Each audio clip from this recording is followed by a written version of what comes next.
Deltaic Bangladesh is one of the most densely populated countries on earth.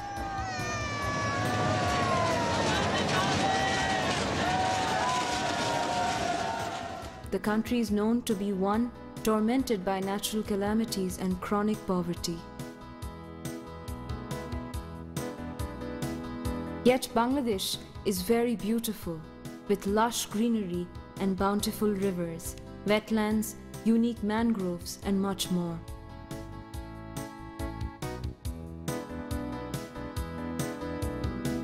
The simple and hard-working people are in a tough struggle to make a living, and yet they are the ones who make the difference.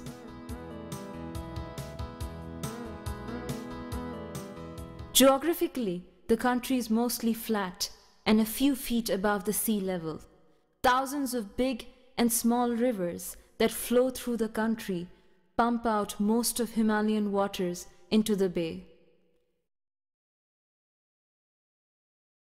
During the monsoons, Bangladesh seems to be floating.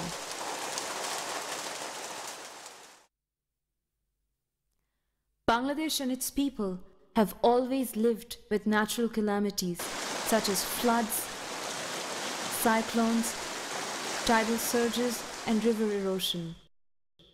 But during the last few decades, the long-lasting floods during the monsoon season, cyclones and tidal surges and tropical storms have become more frequent and devastating.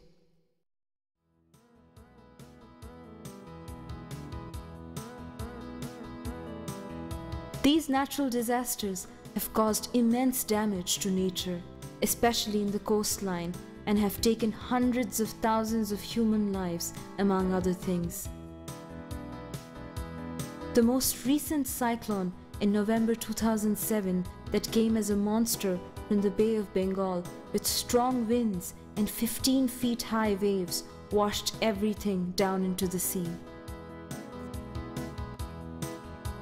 Many experts and the common man attribute some of these recent calamities to the heating up of the planet, leading to sea level rise and other climatic changes. Bangladesh indeed has very bad news as regards the sea level rise in particular. The fear is, if the sea level rise is not contained, the largest mangrove patch on earth, the Sundarbans, and the low-lying lands of the country would go underwater in the next 50 years. To everybody's dismay, the bay may come much closer to the capital Dhaka. With much larger population for its current size, Bangladesh will get into a terrible and chaotic situation.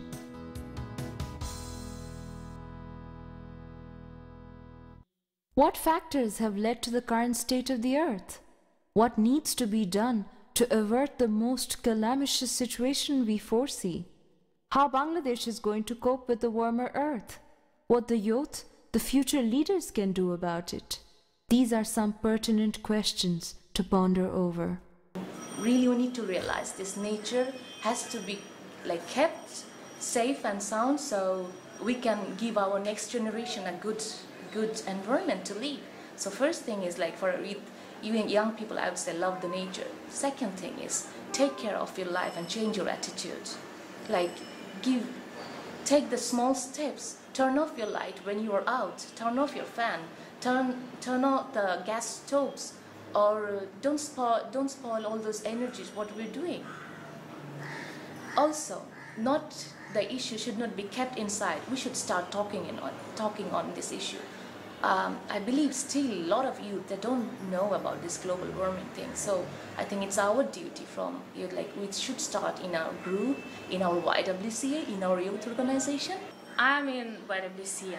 I'm a youth member of YWCA, and we are doing I think I'm getting more chance to know about these things because I'm with it, and we do some things related to the environment. But I think I can tell my friends about this so they can join this kind of organization and they will know more about these things. It is apparent that Bangladesh is an innocent victim of climate change. It is primarily the industrialized nations, consumption volumes in the rich countries, and massive scale use of fossil fuels that have contributed to heating up of the planet by releasing greenhouse gases. It is the industrialized countries. They release 25 times more CO2 gases or greenhouse gases than developing countries. I think there are many things that can be done on an individual level. I think the most important is to change the attitude that people have, that we actually, in the future, we can't live the way we live right now.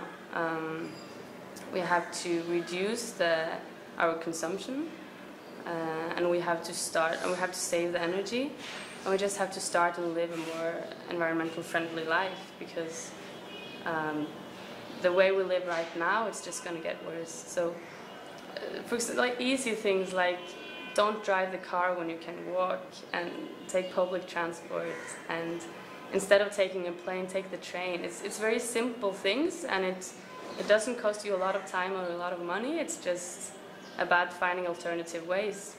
The people of Bangladesh face natural disasters with courage and move the country ahead. The people prove that they have the potential to challenge the obstacles. However, they need political protection that comes along with the right kind of state policies and strategies. Before I came to Bangladesh, I didn't think so much about climate change. I was not so. I did not know so much about, but now I get to know more things, and it's like the whole world should somehow work together and figure out maybe some rules, agreement, so that they can, everyone know what they have to do, and that it's clear rules. To face the challenge of climate change, they also need a helping hand from the international communities. Together, the local and the international allies can better contain the effects of climate change that are already surfacing. Actions at the individual and community levels are of great significance as well. Youth, the future leaders, can definitely play a pertinent role.